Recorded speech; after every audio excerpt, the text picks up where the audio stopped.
Dans la chapelle de l'Ascension du Seigneur, située sur le mont des Oliviers, la communauté franciscaine a célébré avec religieux et pèlerins le moment où Jésus est monté au ciel. Avec différents rites et traditions, les chrétiens orthodoxes ont célébré Pâques à Jérusalem, manifestant la richesse de la spiritualité des églises orientales. Les traditionnels vœux de Pâques au patriarche grec orthodoxe, l'occasion d'un moment fraternel pour les églises chrétiennes de Terre Sainte. Au pied du mont sacré Garizim, l'ancien peuple des Samaritains a célébré la Pâque, faisant mémoire de la fuite des Israélites de l'Égypte vers la terre promise. Pour la première fois, les chefs des églises de Terre Sainte et des États-Unis se sont réunis pour discuter de la présence des chrétiens locaux et des pèlerins et du processus de paix au Moyen-Orient.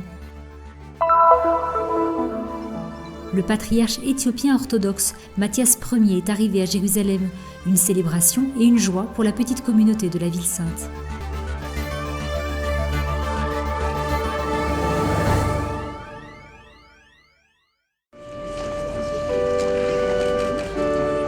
Jours après la résurrection du Seigneur, les franciscains de Terre Sainte se sont réunis dans cette chapelle située sur le mont des Oliviers, au-dessus du vieux village de Béthanie, pour célébrer l'ascension de Jésus au ciel.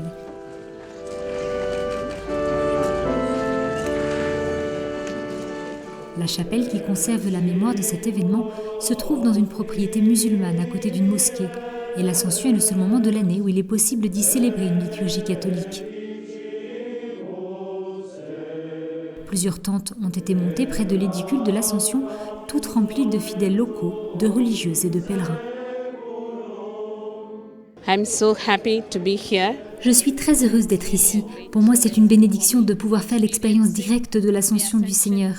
En arrivant ici, j'ai vraiment senti qu'un jour, nous nous retrouverons tous ensemble au ciel. L'épisode raconté par l'évangéliste Luc marque le moment où Jésus est monté de la terre au ciel devant ses apôtres. Immédiatement au début de la messe, célébrée dans l'édicule, la roche trouvée à l'intérieur a été encensée. Dans son homélie, le vicaire de la custodie de Terre Sainte, le père de Bromise, Jastal, a expliqué comment au 1er siècle, l'Église célébrait en un seul moment unique la résurrection, l'ascension et la Pentecôte, et comment avec le temps, les célébrations ont été séparées. Da quel momento i discepoli comprendono il mistero del regno di Dio. C'est à partir de ce moment que les disciples comprennent le mystère du royaume de Dieu et qu'ils comprennent la mission de Jésus, la bonne nouvelle.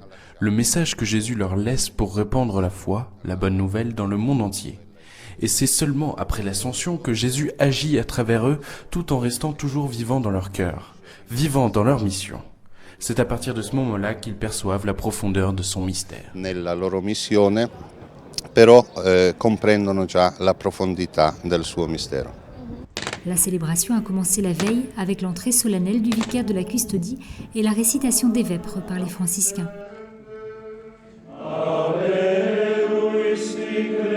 À l'intérieur du petit sanctuaire se trouve le rocher de l'Ascension sur lequel il est toujours possible de voir l'empreinte des pieds du Seigneur.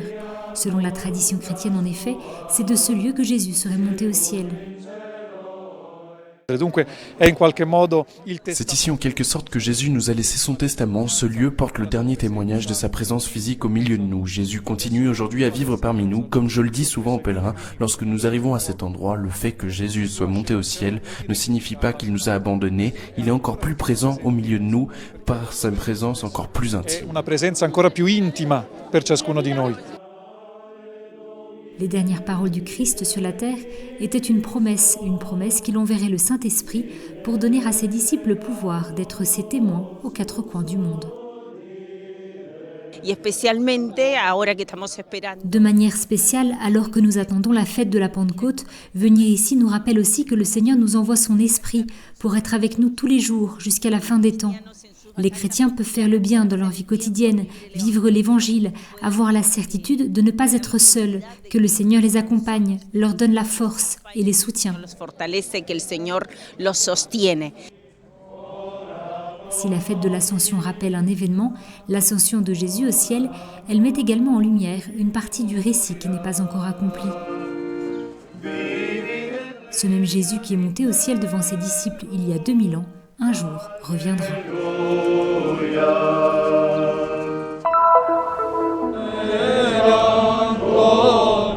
Entre fin avril et début mai, Jérusalem a vécu au rythme intense de la Semaine Sainte telle qu'elle est célébrée par les chrétiens orthodoxes. Vendredi saint, les chrétiens coptes venus d'Égypte se sont rendus en foule au patriarcat de Jérusalem pour une veillée de chants et de prières pour faire mémoire, jusqu'à l'aube, des souffrances du Christ.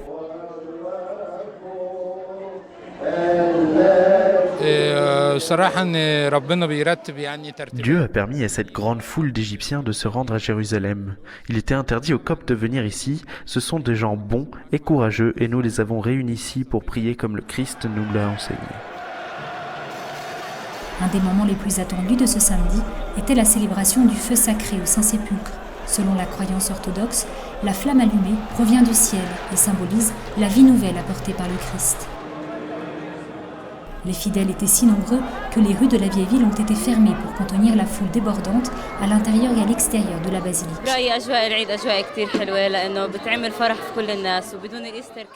Cette ambiance de fête est très belle parce que la joie se répand sur tous. Sans la fête de Pâques, nous n'aurions pas la religion chrétienne, laquelle est fondée sur la mort et la résurrection de Jésus le 3e jour. Il s'est offert en sacrifice pour nos péchés.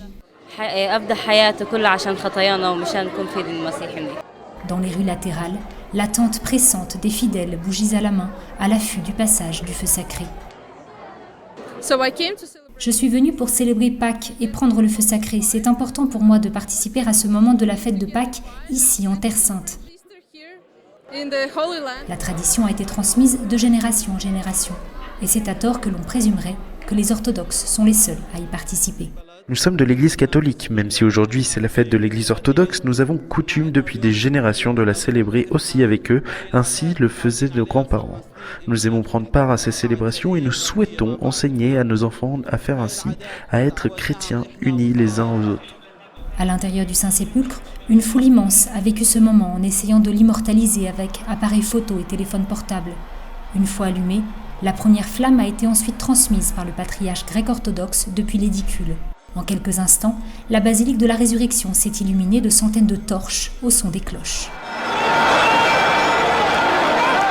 À l'extérieur de la basilique, les fidèles qui attendaient le feu se sont passés le feu sacré, une flamme également transportée ensuite dans d'autres pays. Le dimanche de Pâques orthodoxe a été célébré dans les différents rites orientaux.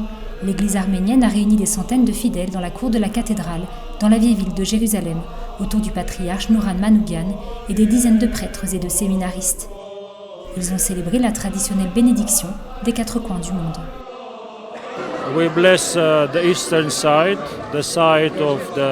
Le prêtre explique que d'abord ils ont prié pour l'Orient, puis ils se sont tournés vers l'Occident pour bénir les autres pays en leur souhaitant sécurité et prospérité. Et enfin ils ont prié face au sud et au nord, demandant la bénédiction de Dieu pour les églises, les villes et le monde entier.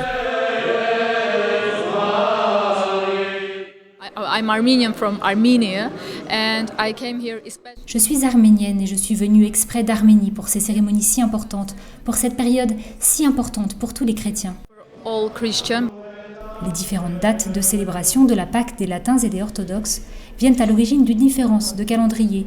Alors que les latins ont adopté le nouveau calcul des dates selon le calendrier grégorien, les orthodoxes ont continué à adopter le calendrier julien, qui tient compte des facteurs astronomiques. Malgré la diversité des rites et des dates de la célébration de Pâques, quelque chose unit les chrétiens au-delà de tout, la croyance en la résurrection du Christ, Fils de Dieu, qui a inauguré une nouvelle ère pour l'humanité tout entière.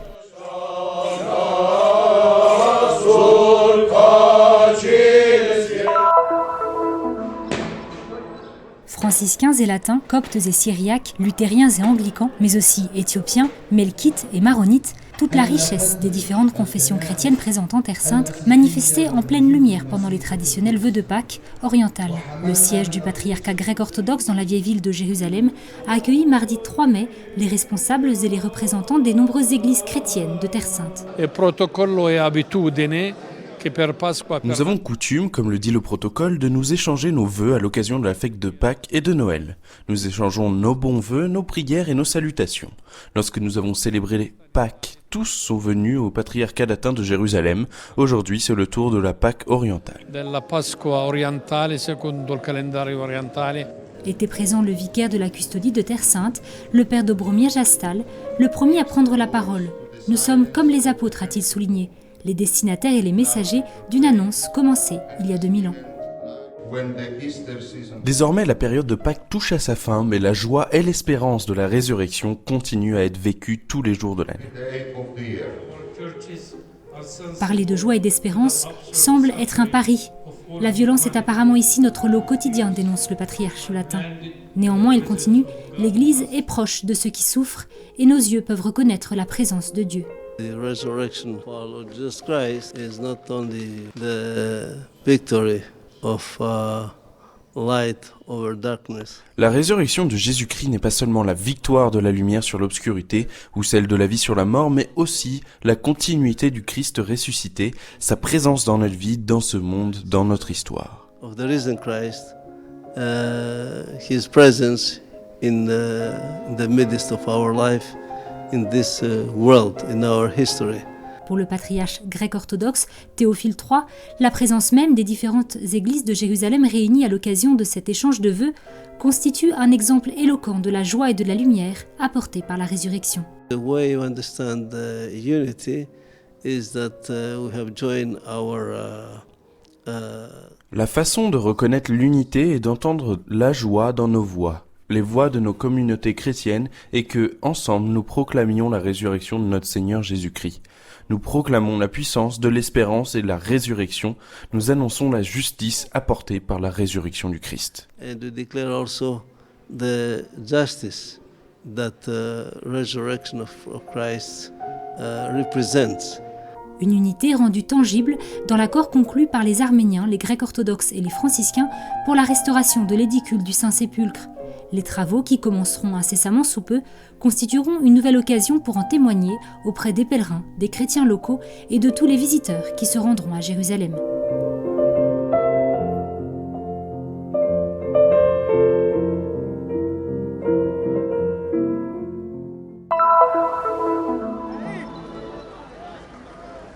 Ils sont moins d'1 millier de personnes, mais continuent à perpétuer une tradition qui dure depuis des millénaires. Les Samaritains, le peuple le plus ancien au monde mais le moins nombreux, comme ils ont l'habitude de se définir eux-mêmes, célèbrent chaque année la fête de Pessah, la Pâque juive. Cette journée est celle du sacrifice saint. C'est le premier jour de la Pâque des Samaritains, c'est donc une journée très spéciale. Pâques, en français le passage, correspond à la fête dans la tradition samaritaine comme dans la tradition juive, qui fait mémoire de la sortie d'Égypte du peuple d'Israël pour la terre promise, un passage de l'esclavage à la libération. Nous sommes tous habillés en blanc pour symboliser la pureté et la transparence de nos âmes et de nos esprits pour cette occasion. Demain sera un jour saint. Nous portons cette tunique et nous le rendrons à la synagogue pour prier. L'aspect principal de la journée du sacrifice de Pessah est de réunir toute la famille. Dans ce contexte, comme le dit la Bible, ils transmettent l'histoire et les traditions à leurs enfants. Le nom de la fête tire son origine d'un épisode raconté dans le livre de l'Exode. Moïse avait annoncé aux Israélites que pour échapper à la punition divine, ces derniers devaient marquer avec le sang de l'agneau les poteaux des portes de leur maison. En voyant ce signe, Dieu aurait en effet continué son chemin et les aurait épargnés. En souvenir de cet événement, les Samaritains se rassemblent près de Naplouse, sur les pentes du mont Garizim, considéré comme le lieu réel du culte de Yahvé, lieu où Abraham aurait érigé le premier autel. Ici, aujourd'hui comme dans les premiers temps, ils immolent un sacrifice et font cuire une 50aine d'agneaux. Les prêtres et les hommes de la communauté montent ensuite en pèlerinage à la Sainte Montagne, au milieu des chants et des prières. Les Samaritains constituent aujourd'hui le seul peuple biblique qui pratique encore le sacrifice animal. Eux qui autrefois habitaient différentes régions ne vivent aujourd'hui que plus dans 2 villages, Kiryat Louza sur le mont Garizim et Olon près de Jaffa.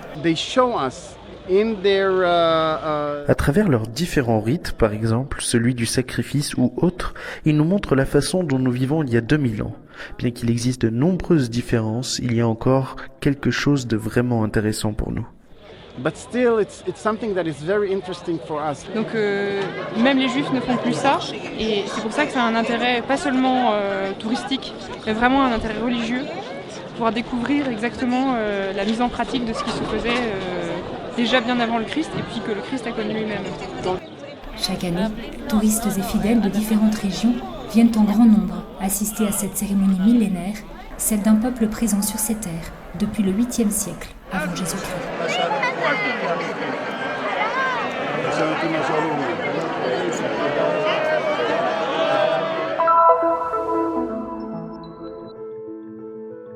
Parmi les questions qui ont retenu l'attention de l'Église de Terre Sainte aujourd'hui, les pèlerinages, la présence des chrétiens locaux et le processus de paix entre Israéliens et Palestiniens. Ces sujets ont été discutés lors d'une conférence qui a réuni les dirigeants des églises chrétiennes de Terre Sainte et des États-Unis à Atlanta le 19 et le 20 avril. Représentant la custodie franciscaine, l'économe de Terre Sainte, le père Ibrahim Faltas, estime que cette rencontre a été très positive.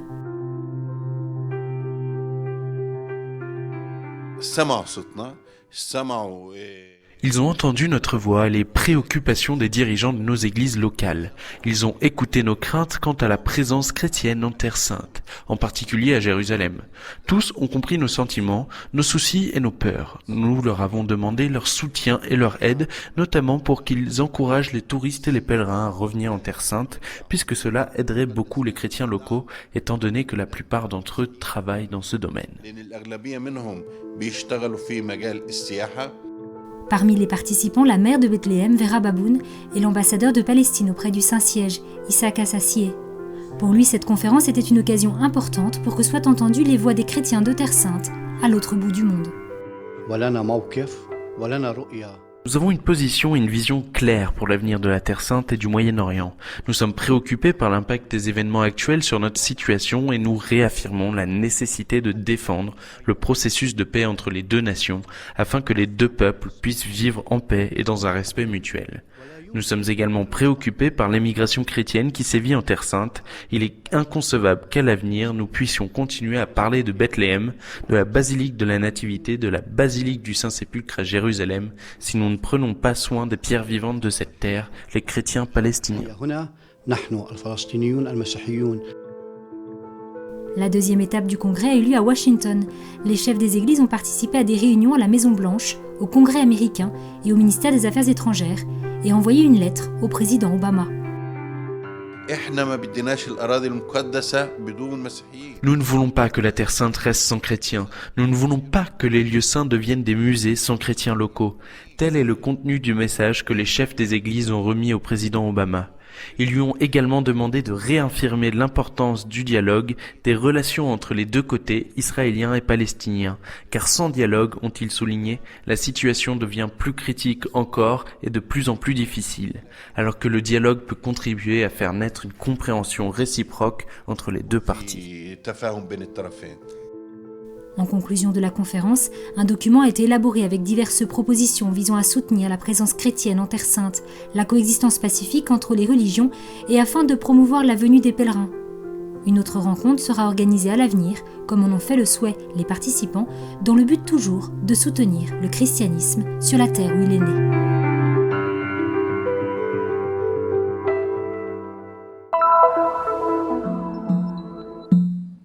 Un jour de joie et de célébration pour la communauté éthiopienne orthodoxe à Jérusalem.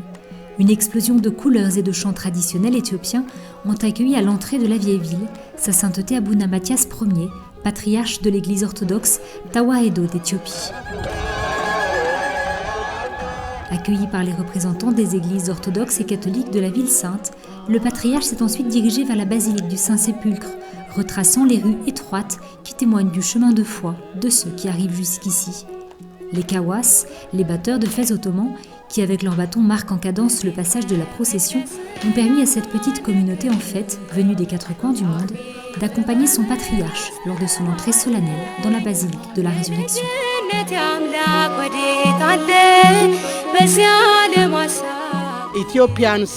Ce sont des Éthiopiens venus du monde entier. Nous avons ici des groupes d'Éthiopiens venus d'Amérique, d'Australie, d'Europe et d'Éthiopie. Nous sommes venus d'Éthiopie. Mon Dieu, nous sommes très très heureux que notre patriarche soit ici.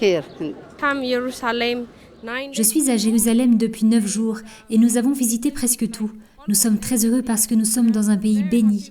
Je n'ai jamais rencontré le patriarche avant et je suis très heureuse de le voir aujourd'hui. L'église éthiopienne orthodoxe appartient à la grande famille des églises orthodoxes orientales. Elle compte désormais 35 millions de fidèles et a une petite communauté ici, dans la ville sainte, de laquelle Abouna Matthias Ier a été à la tête pendant 15 ans. I'm very happy. He was here for the last 10 or 15 years as a bishop of the Holy Land. Je suis très heureux.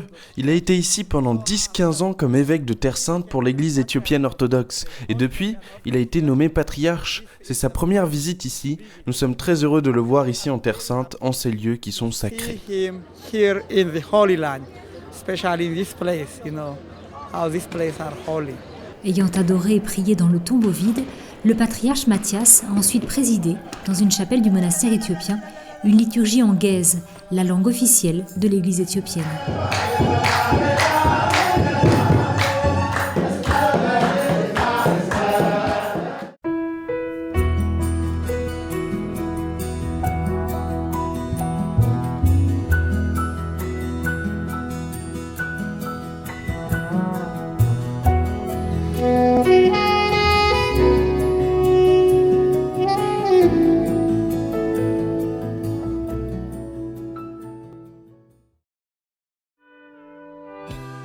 Le Terra Santa News est une production du Christian Media Center situé à Jérusalem, en Terre Sainte.